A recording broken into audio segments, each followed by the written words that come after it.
Hey, this is Brett with Timbersled. We all know how easy it is to ride a Timbersled on the snow.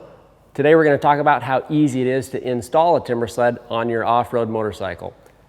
Before you get started, you want to make sure and open your install kit box, read through the instructions, note any special tools that you might need that you might not have, and also check out the fitment info sheet that's inside your instructions, and note the countershaft sprocket size required for your dirt bike and the Timbersled system. Let's get started. The first thing I'm going to do is remove some of the basic components of the motorcycle, basically pulling off a couple of fasteners, so let's get to it.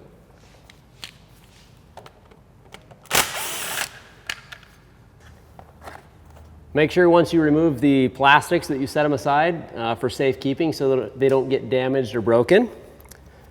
And one of the other things that we always do is use small bags to keep the little bolts that you remove. This is Husky 450 right side. The bolts that I take off on the other side will be left side. I can make them specific to the brake, or really whatever your system is. That's a good tip.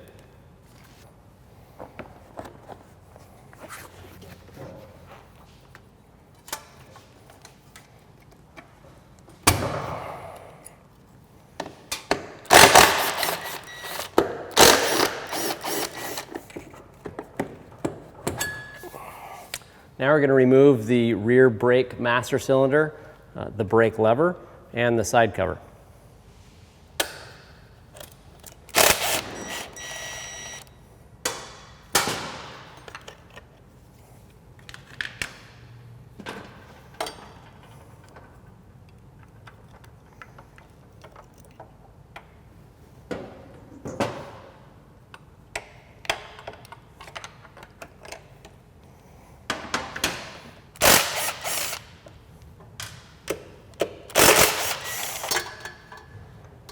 Another tip is I make sure and put all of the original bolts back in their factory locations. So at the end of the riding season, when I go back to tires, I know exactly where the bolts go. The next step is we're going to remove the lower linkage bolt from the frame of the motorcycle. On this bike, it's a 17 millimeter.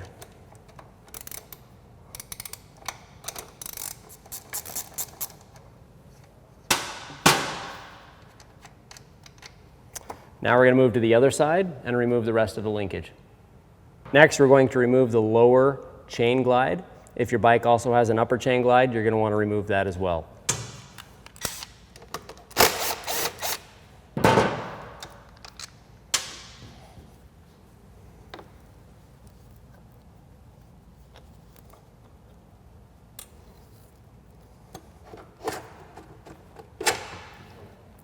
If the lower linkage bolt was difficult to remove, you can raise or lower your stand to apply just a little bit of pressure to the back tire, and it'll come out nice and easy. Next, we're going to remove the left side frame guard so we can access the swing arm bolt.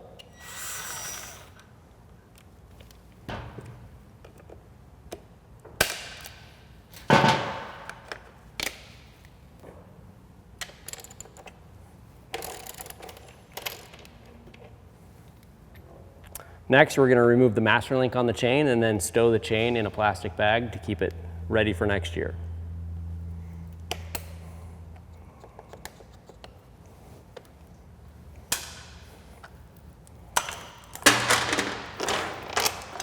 I like to zip tie it so that I don't lose any components before next season. Next, we're going to remove the roost guard from the Airbox.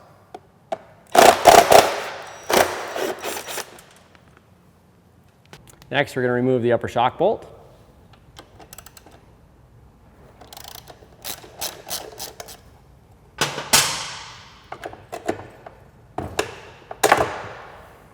Next, I'm going to tap out the main swing arm pivot bolt and then move to the other side and remove that pivot bolt. I want to make sure at this point that I'm ready to support the weight of the swing arm and tire. And note that I'm also removing the whole thing as an assembly, so it makes it easier to put that back together in the summertime.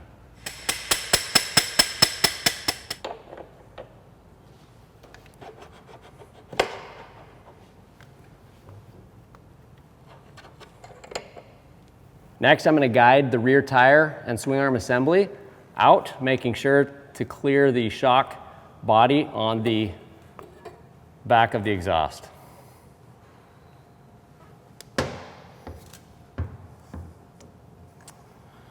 Once you've carefully removed the rear components from the motorcycle, you can stow these in probably the biggest tote you can find at the hardware store, along with your front tire and the other components.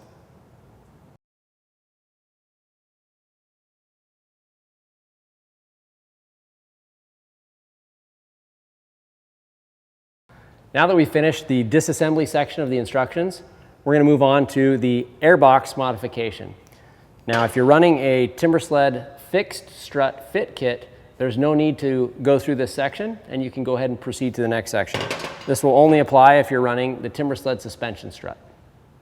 People ask, why is it necessary to modify the Airbox when I'm running a Timbersled suspension strut?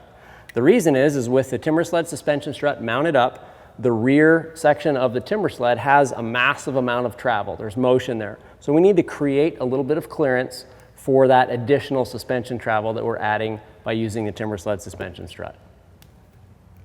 There are two different scenarios in modifying our Airbox. If my motorcycle does not have a battery mounted in the top of the Airbox, I have two options. I can completely remove the Airbox and then use the Timbersled turbo intake system, or I can modify the Airbox. That's your choice. For those of us that have batteries inside the Airbox, it's necessary that we create a little bit of clearance by modifying or trimming off a bit of the bottom of the Airbox. I want to make sure and stow the air cleaner in a plastic bag so I can reuse it for next season. Before we modify the Airbox, we want to make sure that we remove the intake plenum from the motorcycle. That's accomplished by loosening the clamp and then pulling the plenum free from the Airbox. Before we begin cutting or modifying the Airbox, we want to plug the throttle body and the exhaust pipe so that no shavings as we're trimming get into those areas. Next, I want to mark on the Airbox where I'm going to cut and remove the material. Then, using a Sawzall, a blade, or a Dremel tool, I'm going to trim across the area to be removed. Here I have the stock unmodified Airbox and the newly modified version. You'll note that I just basically took some artistic license and followed the contours in the original box. The idea is just to remove a small amount of material from the stock Airbox so that you can create room for that additional suspension travel that the Timbersled suspension strut gives you. Prior to cutting the Airbox, we removed the intake plenum. When we removed that plenum, we also removed the crankcase breather hose from the plenum. One quick note on the crankcase breather hose. You can zip tie it off to the side and let it sit like that. We prefer to install a T that you can get at your local hardware store, a sprinkler T, and run a line down under the bike and a second line up and zip tie to the frame above. That's going to prevent the crankcase breather hose from being plugged up with snow and not being able to breathe properly. Also on the air intake plenum, I want to remove the EFI temperature sensor for use on the Timbersled air intake later on.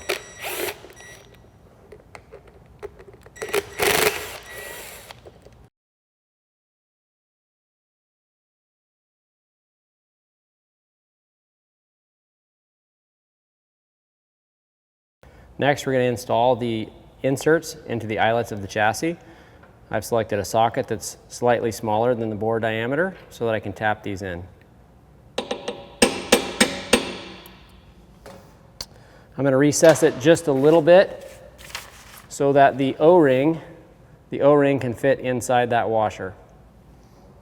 Now I've pre-greased just a small amount of all-purpose grease on the inside, and I've also checked the fitment info sheet to note which reducer goes in which location. I'm going to check the fitment. If the fitment's tight, I'm good to go. If I'm using an earlier model Timbersled, 2015 or earlier, then I'll need to remount that center bushing with a 7/8 drill bit. So now I'm ready for install. Note the number of your reducer and match that with the fitment info sheet to make sure you're putting them in the right locations. Again, 478, that's my left side inner, and 403 on this bike is my left side outer. Next thing I'm going to do is make sure that these are well seated. I need to seat that inner O-ring.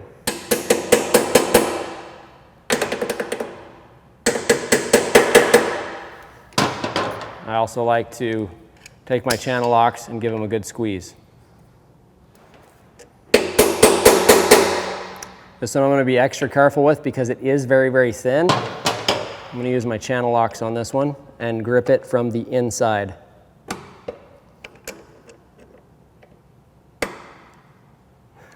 The next thing I'm going to do is install the Timbersled kit onto the host motorcycle using the stock swing arm pivot bolt. So I'm going to slide the chassis in place. I'll probably use a punch to locate the chassis of the Timbersled, and then I'm going to be very cautious to not mar the threads of the swing arm bolt as I push that bolt through.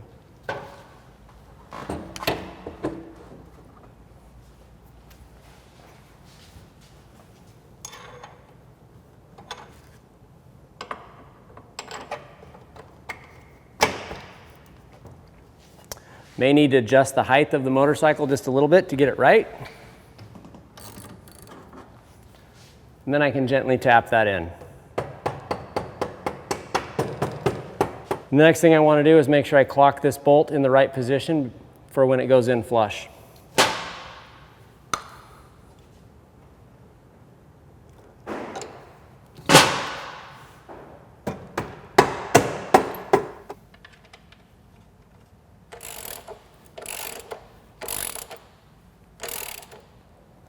Next, I'm going to remove the lower strut rod bolt.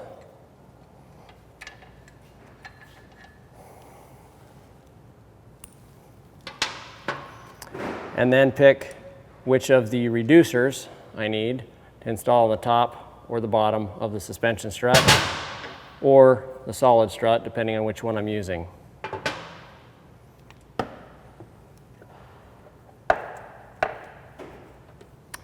We need to make sure that this side goes in and that side is out. Washer first. I'm going to move to the upper shock mount location. In this case, it takes 2 yellows.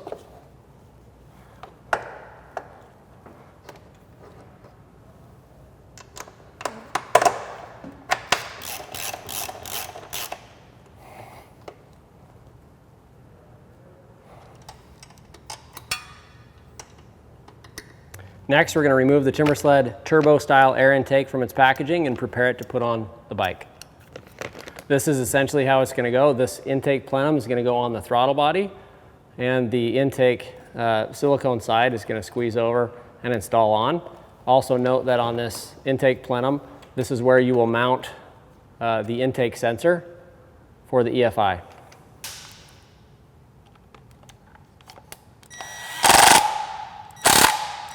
Essentially what I've done is I've taken the Timbersled air filter and I've slid it inside and clocked it so that it mates up to the intake throttle body and so that it comes around the TSS suspension strut. And I've also reinstalled the air temperature sensor for the fuel injection system. The number one thing is I just want to make sure nothing is touching the filter, otherwise it might rub a hole as I'm riding. Next we go to the Timbersled brake system. I'm going to pull the brake line out, extend the brake line. I'm going to run it around the Timbersled suspension strut and then up the side of the bike up to the brake master cylinder.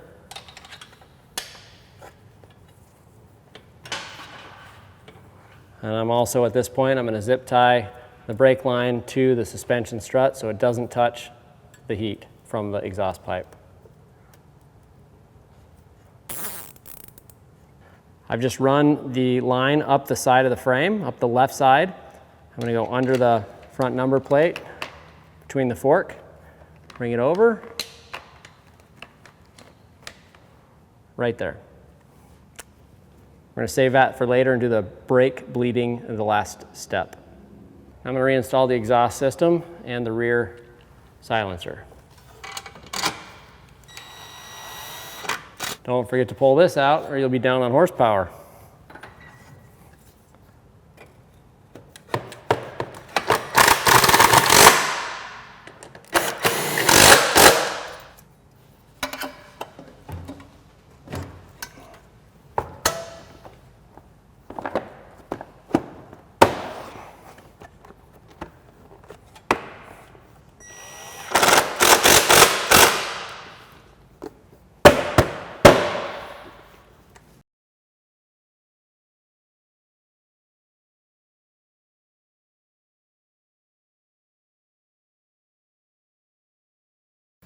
Now that we've shown you how to install a Timbersled system using the TSS, we're going to show you how easy it is to install a Timbersled kit using the solid strut installation kit.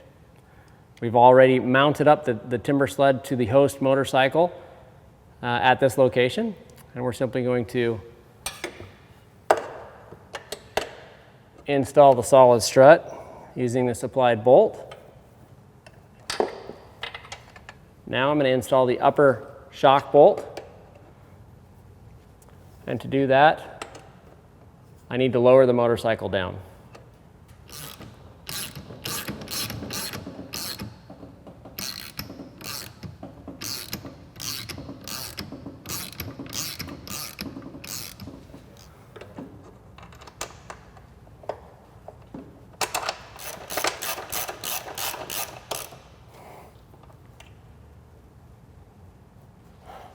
Now I'm going to tension the lower strut rod bolt.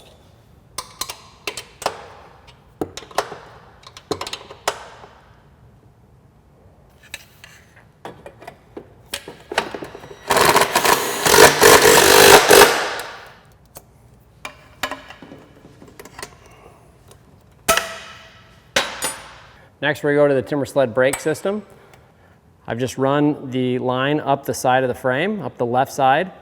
I'm going to go under the front number plate, between the fork, bring it over,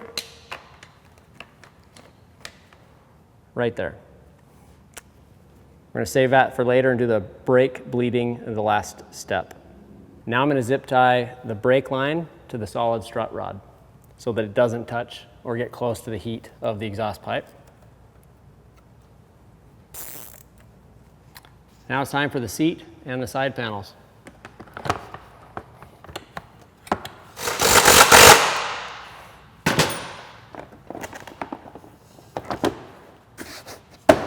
I'm going to install both sides of the frame guards.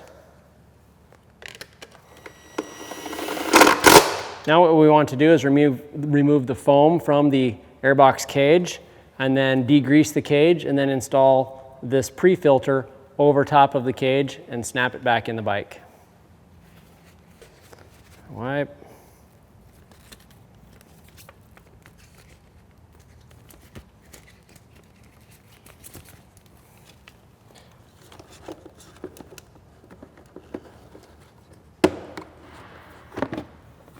Go.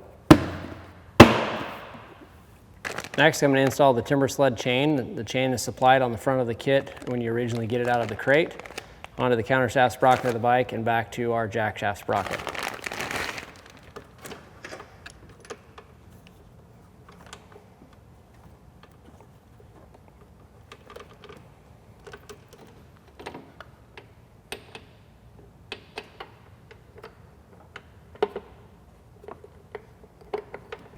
You want to make sure the chain adjuster is all the way up.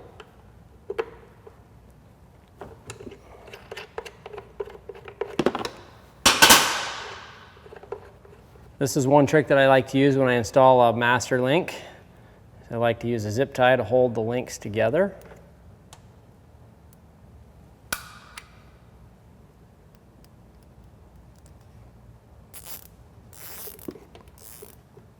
Make sure my O-rings are installed.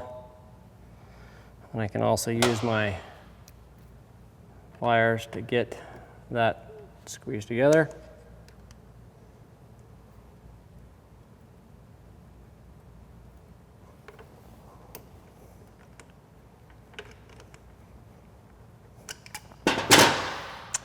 Since the chain is rotating like this, make sure the clip is rotating in the same direction so it doesn't come off.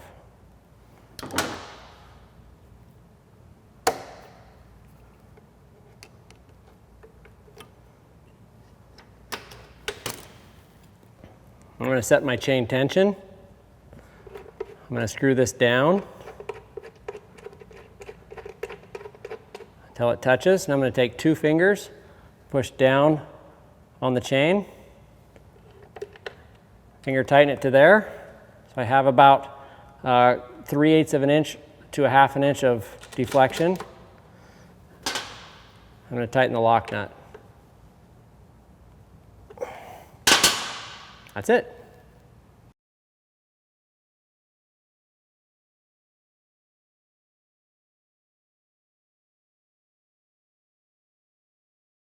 Next, we're going to remove a few components on the front end, remove the tire, in preparation for installing the Timbersled spindle and front ski assembly. We're going to take off both fork guards.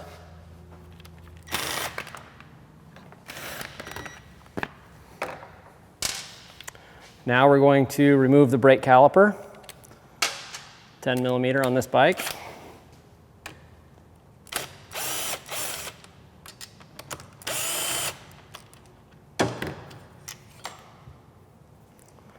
Also going to reinstall the bolts by hand, just so I don't forget where they go next year. Now we're going to take the front pinch bolts loose.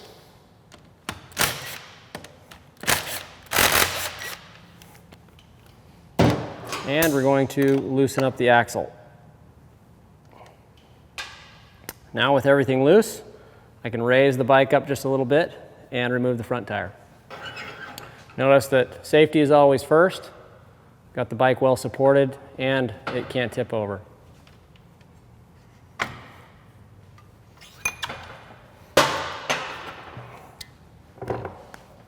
Next, I'm going to install the front spindle. To do that, I want to insert a pre-greased reducer of the appropriate size based on the fit chart into each side. I'm going to slide it up into location and reinstall the front axle.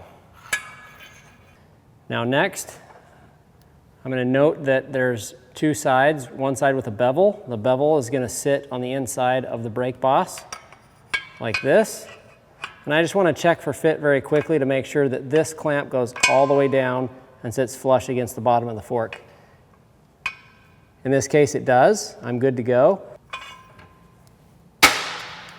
Next I'm going to snap over the collars. And I want to make sure that the joint does not line up with the collar. So I'll clock it to the outer position like that. Carefully slide it in. Like that. I'm going to do the same on the other side. Note that everything sits as low as possible. So now that I have both fork clamps installed lightly, this is just barely under tension, I want to set the trail measurement. Essentially what I want to do is focus on this location right here. I want to have about 1/8 of an inch, about that big of a gap. Now that I've set the back alignment right where I like it, that's my preference, I'm going to tension the front axle.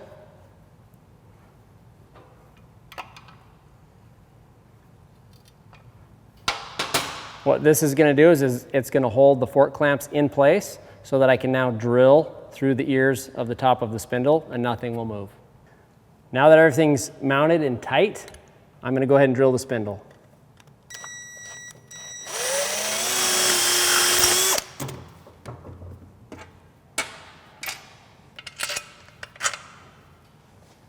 And then do the same on the other side. Okay, now I'm going to take the bolts out.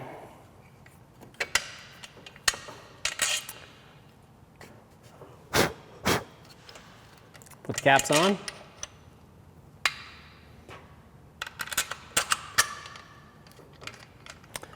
And I'm going to put the nut on the front one. I'm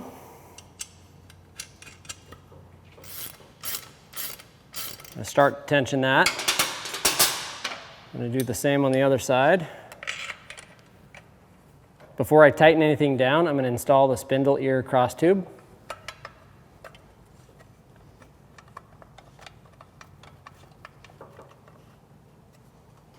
The other side started. I'm going to tighten everything down.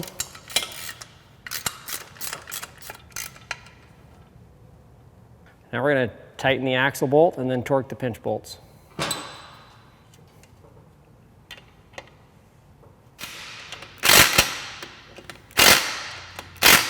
Now, in order to reinstall the front fork guards, I need to modify them slightly so that the fork guard clears the fork clamp. So to do that, it's as easy as a set of trimmers, trimming it like that, and then reinstalling.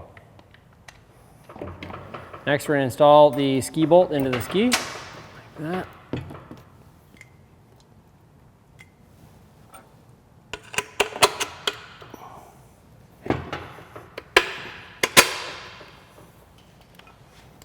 This bolt needs to be extra tight so that this position doesn't come loose.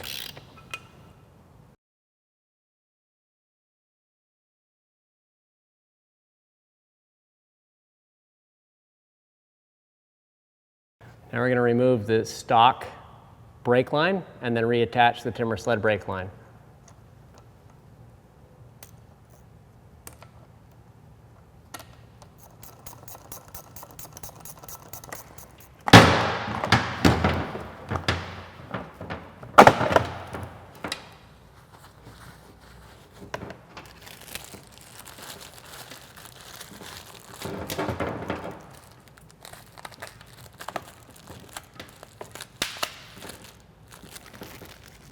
Now that I've installed the Timbersled system, I've run the brake line up around the strut rod, up the left side of the bike, away from the heat source of the exhaust, up under the forks, and out and connected the brake line to the upper master cylinder. I've also taken the cap off the master cylinder. From here, I want to purge all of the air out of the brake line. The basics of bleeding a brake are to make sure that you use about a half a syringe full or 3 upper master cylinders full. So you're going to want to pressurize the system from the bottom and have that fluid flow up through the brake line, pushing any air out of the brake line up into the master cylinder. At that point, when the master cylinder is full, you want to suction the cylinder down and then repeat from the bottom 2 more times.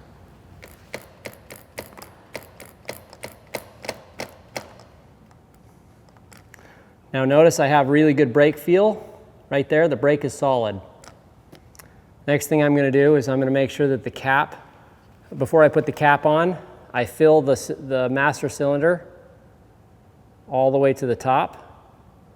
I don't want any air inside that cylinder. In case you tip over your snow bike, then it doesn't introduce air back into your brake line.